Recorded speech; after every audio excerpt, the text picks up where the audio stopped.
Hello, everyone. My name is Noah. This is my dad, Mike, and we are the Mental Cases. Yes, we are. And today we're going to talk about Endgame.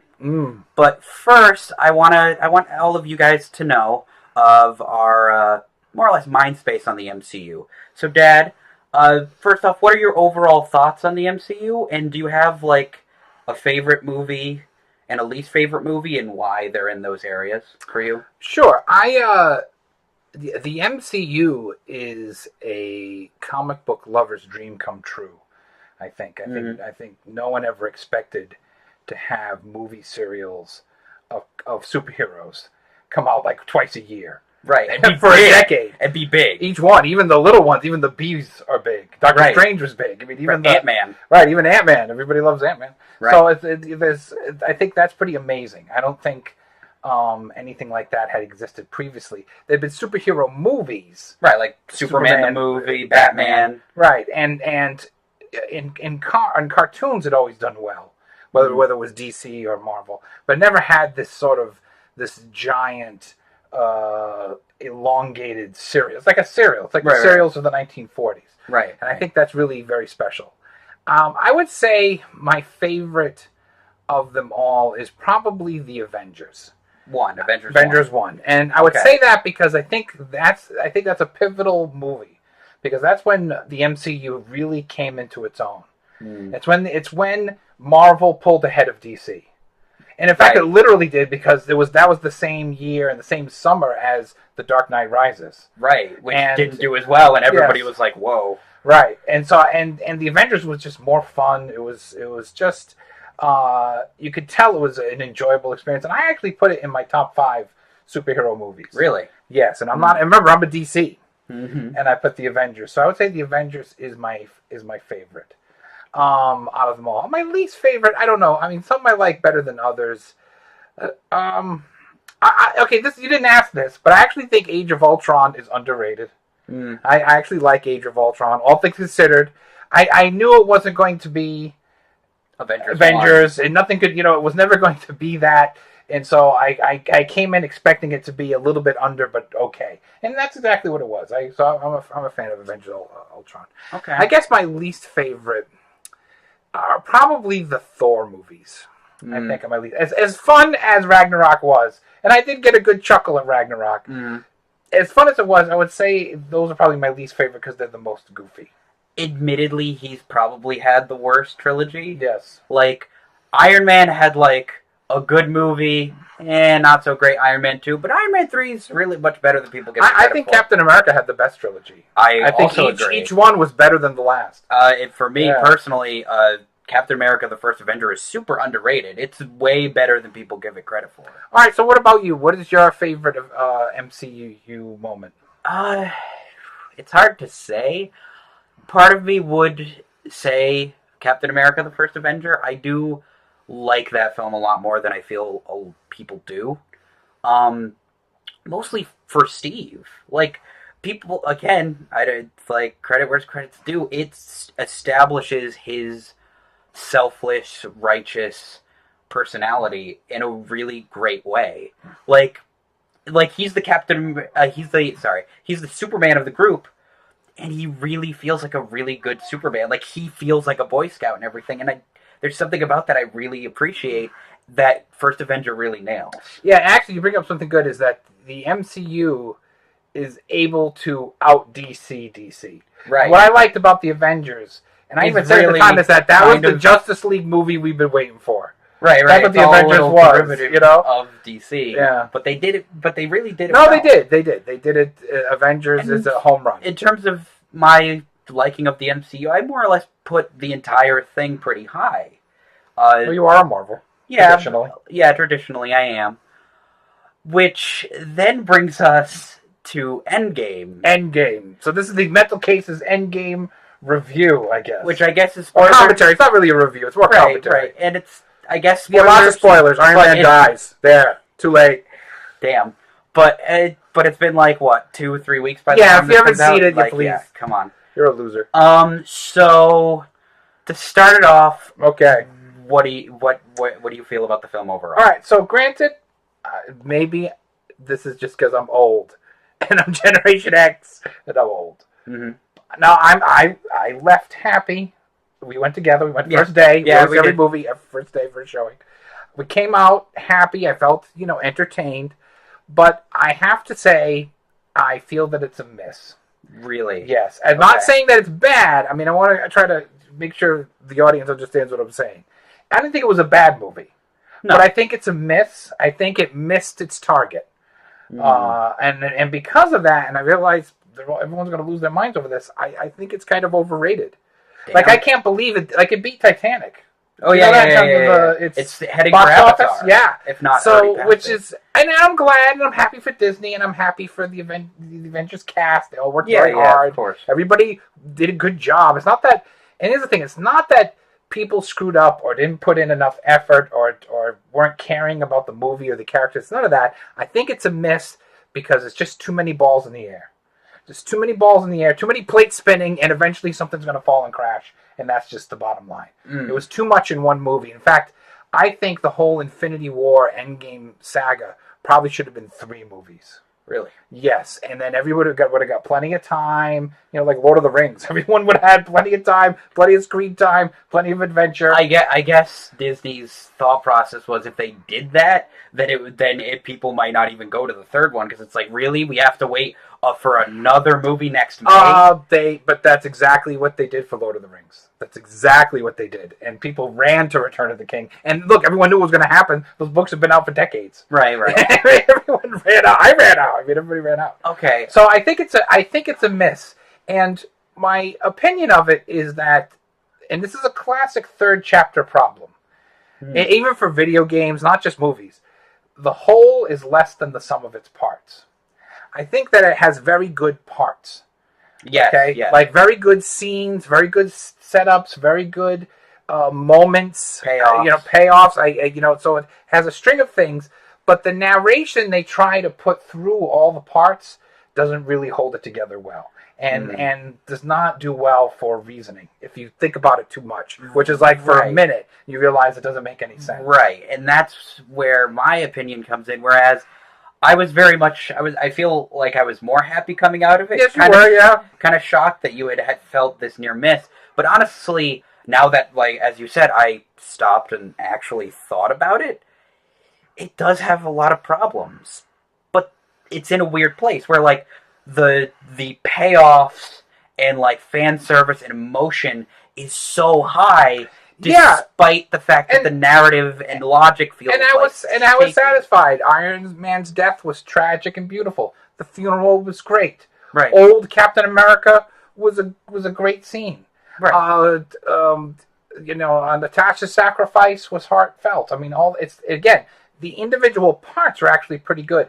It's like what used to be called a kitchen musical. In the 40s and 50s, movie studios would have like a bunch of songs and a bunch of actors on contract that they'd want to go into a movie. So they go to some writers and say, okay, make up a musical with these songs and these stars and put it all together. And that's how White Christmas was made. That's how Singing in the Rain was made. I mean, really? Yes. So a lot of I feel like this is sort of the superhero version of that, where they were like, okay, we got to put these things in. We got to have Iron Man death, Captain America with the hammer. Right. We got to get in, some, pots in the Iron Man suit. Yeah. Everybody having a moment. Everybody there are certain things they had to do, and then we got to maybe try to run a plot through it all. And I don't think the plot holds up. I think you were getting to it, and maybe I cut you off, and I'm sorry about that. No, it's fine. It's emotionally, I think it hits the emotional marks. It hits the emotional note. Both sadness and hype. Yes. Really, really hard. But it misses the narrative and the plot points. And because it has too many plot holes. It has too many plot holes just because it just has too many things going on. It just has too many things. Right. And like you bring up and it almost feels like it's at sacrifice to okay, so they really want this emotional moment, whether it's hype or anything, but it sacrifices the logic and narrative for it. Yes, and you know what did the same thing, and it's funny, I thought about this in between like watching it and making this video, is that's what happened in the very last episode of Battlestar Galactica. Really? The reboot, yes. That they had to sort of like, okay, we got to get everybody to Earth, and we got to explain what happened to Starbuck, and we got to finish up, the Adama romance thing, and we got to do, they had all these things they had to do, and emotionally it did deliver, but if you think about anything that goes on at the end of Battlestar Galactica, you're like, what? This is what this was leading to? It doesn't make a lot of sense. Right. And I would say one of the biggest scenes of that is probably Cap on the bench. Old Cap on the bench. Yes. Where it's like... And I gotta say, that's when I had decided... It was a miss? It was a miss. Okay, yes. Because here's the thing, like, Old Cap giving Sam Wilson the shield and saying, you're the new Captain America, I decided to live my life. Like, that's all really emotionally good. Let's all the good emotional things about it. One, the passing of the torch through the shield. Right. Yes, good. Captain America getting back with, what's her face? Peggy. And getting that dance again. Yeah, good. I want him to get back with her. Old Cap. Yeah, I like Old Cap. He looks, the CG and everything on him was good. Great. He looked like, good job. Was it rewarding that Cap got to have a life after doing his duty? Yeah, it was. But the problem is that this whole time travel thing doesn't make a lot of sense. And one of the problems I have with it is that they go way out of their way to rip into all the other time travel movies. And by literally naming them like it was a very meta moment. Right, and very specifically shitting on Back to the Future. Yes. Like, actively saying these movies do it wrong, and somehow they're doing it right. But unlike all of those movies, they don't explain the time travel. In fact, I don't think they did it right. I think that they had so many balls in the air, it was too hard to rewrite alternate futures for everybody and everything, because this universe was already too big. So they came up with a weird sort of quantum entanglement Mobius strip. Attempted science, pseudoscience, to explain time travel so that they don't have to so that the future always stays the same. That way they don't have to think it through. I really think this is something the writers did, just because, and I don't blame them, because again, too many balls, too many dishes. They got too many things going on. Well, to bring it back to Cap, one of the big things is just how did he end up on the bench? Right. Was he there the whole time while they were there? Was he on the bench when they were fighting Thanos? Where has he been for 80 years? Right. And, the thing is, too, it's some explanation is, he came back. Okay, I'm getting ahead of myself. The way they seem to talk about it is that the timeline it doesn't mess with the future, it only creates alternate realities. So that means when Cap goes back with Peggy, he should be creating a completely new reality where he stayed with Peggy. But then, how does he get back? Because the only way for him to get back would be to be on the machine, but we deliberately don't see him reappear on the machine. Right, and that's what I'm saying. They wanted to make... Oh, look, and let's talk about this. So he brought back the stones. He met Red Skull? And we don't see that? They had a conversation. Hey, remember me? I remember you. They had this conversation. He puts the stone on what? Natasha's dead corpse? Like, what? That's not really thought. If you just think about it through, it doesn't work well. And here's the thing that bothered me. Emotionally, I was satisfied. And I was happy for Cap. But then once I got into, wait, what's really happening here? It started to ruin that. That's why I call it a miss. It started to ruin that a little bit because my emotions are based on something nonsensical. Right. I hate that. Even other moments, the whole Mjolnir thing. It's okay, that's cool and all, but what, Thor in Thor 2 just doesn't have his hammer now? That doesn't have consequences? Right, exactly. It's cool. Captain America with the hammer, very cool. Even Thor getting the hammer back. Right, and dual wielding. That's cool. Very cool. Emotionally satisfying. And again, I understand there's so much there are so many loose ends they had to tie up. Many. The most in any movie. I would even, again, I'm not even mad about it. There's so many, but... The issue, I feel, is that you see the checklist. It's not masking the checklist. You clearly just see the checklist of, we need a Cap, Mjolnir moment. We need a Tony, I am Iron Man moment. It's hard to, really like not think about this film when you just see that it's just kind of like, oh, I'm just we need to just get this all in, screw the plot. Yes, and in fact, we came up with a catchphrase Right. about this, and so from now on, when a scene that is created, or even a movie, but it's certainly a scene that is emotionally trying to satisfy something at the expense of logic, is called capping the bench. Capping the bench. When you're capping the bench, that's when you're going for an emotional moment, but it doesn't make any logical sense whatsoever. Right, and that's kind of the thing. Yes. Cap on the bench at the end really just screws with it. And what makes me really know that it is bad, that they didn't really do this right, is that every review I've been seeing, the moment somebody brings up how does Cap get on the bench, everyone who is like totally following the movie's logic just goes, wait, what?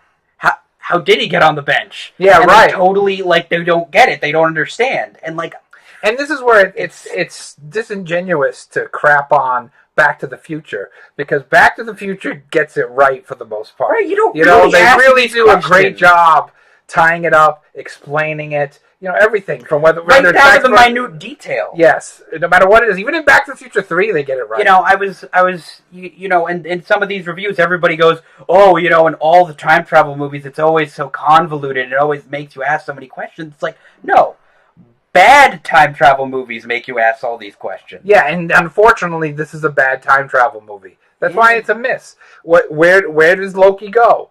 Right. Where does Loki go? Well, the thing with that is that, from what I've been hearing, there's apparently going to be a Loki show. Okay, fine, now, and I can live with that, but still doesn't make a lot of sense. Right, and I would agree with that because, and it just adds on top of it because it's like, well, why is this being portrayed as like the end game, the ending movie, if we're still going on? Yep. If we're still keeping going? Let me nitpick a few things that are on my mind, but then let's get to some positive things. Because again, I also left happy. Right, I'm not really unhappy with the movie. I accept the fact that they had a lot to do, and there was no way this was going to be perfect. So I'm not like mad about it. I don't same at all. But I'm not going to. But I'm also going to give credit if it deserves it. It's hard to excuse its narrative and logic failures. I can't, and personally, I can't. Okay, that's my problem. So here's some other nitpicky things.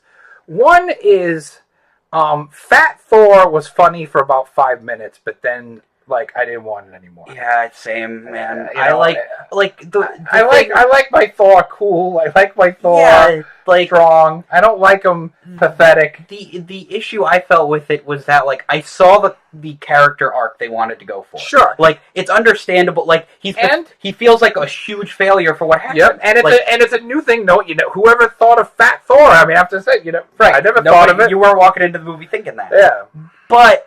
They use him for comedy way too much. If they had made it his moments more serious and less comedic, I feel like it might have hit a bit better. Yes. But he's almost the comedy relief of the movie. Right. Even if they say they isn't, he really is. No, he really is. And he's meant to be. Let's be honest about that. Okay. He's meant to be. So that's a problem. The whole... Okay, talk about your convoluted timelines. The whole thing that happens with Nebula is bananas. Okay, right. So you're somebody who likes Terminator, Back to the Future, any of that. When future Nebula kills past Nebula, you just go, wait, shouldn't this have incredible repercussions? Yes. Shouldn't this really be tearing fabric of reality apart? That's one of those things that they thought, wouldn't it be awesome if future Nebula, you wouldn't expect future Nebula? No, you're right, and it was shocking, but it's almost like killing Snoke. It was shocking, but then where do you go from that? Doesn't make any sense. Right. And it's hard to get out of the mindset of other time travel movies. Yeah. So it's shouldn't this totally mean something? But apparently it doesn't, and we just had a shocking moment. And again, I'm being nitpicky. So another one is Natasha's death. Now, I do like that she sacrificed herself because what they wanted to show is that she wasn't soulless and that they hadn't totally ripped out her humanity in the process of training her into the assassin. And I like that part of it. And I like that, and her and Clint have been buddies since the very first, Avengers movie, right? So, okay. But, and you brought this up, and I agree, it would have been more emotionally tough if it was Banner having to send Natasha over because they had affection for each other. Right, and that was like this. It was kind of an underlining narrative of the MCU that never really got a chance to flourish. Yes. Whereas this movie would have been a great place to do it. And then to do that. To do that. That would have been even more heart-wrenching than just her going over. Yeah. I'm kind of on the bubble with Professor Hulk. Sometimes I like it. I like Bruce Banner, and I like, the actor. Mark Ruffalo. But I also like Hulk being Hulk. I missed Hulk being Hulk. There were a few moments in it, and that was funny, but yes, I kind of missed Hulk as himself. As a Hulk fan, my biggest problem with this Professor Hulk is that we don't see the transition. Yes. Because the Infinity War really sets up that there's a problem with Banner and Hulk. But instead of, actually seeing, how they get through that problem, it's just he's already figured it out, and he tells us it. And it's yeah, but the whole thing is that it feels so earned when we see it. When we see, I guess maybe this is too crazy for, regular audiences, but, seeing Banner in his own mind or something, talking to the Hulk. Yeah, sure. Him and the Hulk personality conversating would be awesome. There's tons of that in the comics. I mean, there's right. all sorts of versions of that. Yeah, everyone would have been fine with that. But I think they didn't do it because there's too much in this movie. Right, we can't dedicate a scene to that. Yeah, it's too much. My last nitpick, and then I want to hear your nitpicks, is and we haven't talked about this. I mean, even privately. Okay. Although I did emotionally like the scene where Tony Stark talked with his father, right, in the past, I felt it was a little too on the nose. Yeah, it was just a little too then his father comes around the corner and says everything he ever wanted to hear in 5 minutes. Right, it's a little too much. Right, it's a bit much. And again, I'm glad, and it was good to see Howard Stark and the whole thing. It was good to see Jarvis. That was nice. Crazy. But it was a little too much. All right, so what are some things that you are nitpicky about? Well, again, the Professor Hulk thing. As a Hulk fan, I would have really liked to see that. In terms, one thing to get back a little bit back with Clint and Natasha, when they have to go get the Soul Stone, they only discover you need a soul to get the Soul Stone from Red Skull, and not Nebula, who should have known that because she literally was the one who told Star-Lord he went to the planet with Gamora and came back with the stone. Even if she had just told that to the Avengers, it wouldn't be too much for them to put two together to say, oh, somebody needs to be sacrificed there. The fact that Clint and Natasha go there and seemingly... What? Right, yeah, I know, exactly. It's what? Yeah, that's bad. Another nitpick was one that somebody actually pointed out in one of the reviews I was watching, which is the test run with Hawkeye makes no sense because yes, I completely agree with this. We're going to send this emotionally broken man back in time, who's on a killing rampage, back in time to his house when his family is alive and they happen to be home, when we're specifically not supposed to go back in time and touch and change anything right now. It's if the Avengers decided that's where he was going to go, then they're screwing with him, and that's I know. Up. I mean, why not? I mean, it's like sending Batman to Crime Alley. Right. Why would you pulling him out before he can save them? Sending Superman back to Krypton when Jor-El's putting him in the rocket. Right. It's absurd. And, if Hawkeye picked it, then the Avengers come across as stupid, because why would you let him go and do that, right? Right, it's so crazy. Yeah, it does. It's a little nuts. But that's what I mean, now, where they went for the emotion, but they didn't go for the logic. Now, emotionally, him going back, hearing his daughter, seeing his family, yeah, I felt it in the moment. Yeah. When you're watching it in the moment, it's very heartfelt. And you feel bad for him. But again, when you think about it for 5 seconds, you're like, that was dumb. That was weird or dumb. Yeah. I wouldn't say it's a nitpick, but it's something I know you and I are both a little about. Okay. Which is another one of our terms, a new one, Space Rat. Okay, sure. So let me explain Space Rat. Yes, please.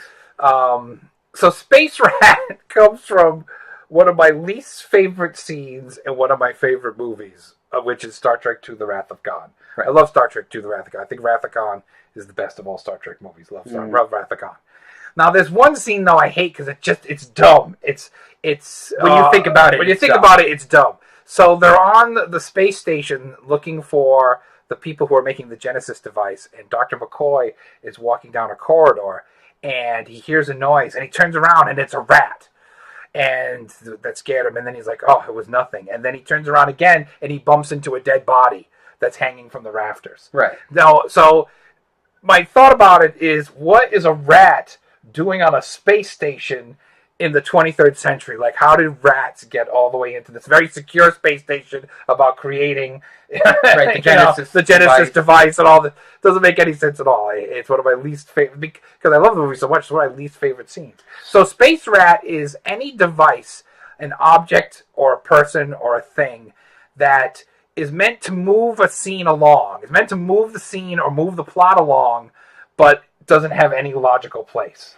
And for Endgame, it's another rat. There's actually an actual space rat in Endgame. Yes, pointed that out. Just happens to run over the thing and hit the right buttons to get Scott out of the quantum realm to get the plot going. And it's like, okay, really, the rat hit the exact buttons that he needed to get out. Awful. It's a bit much. Yeah, like it's comedic, but it's a bit much. Yeah, awful. All right. So why don't we go back on the positives? Okay, sure. Let's end on positives. Yes, okay. So here's my positives.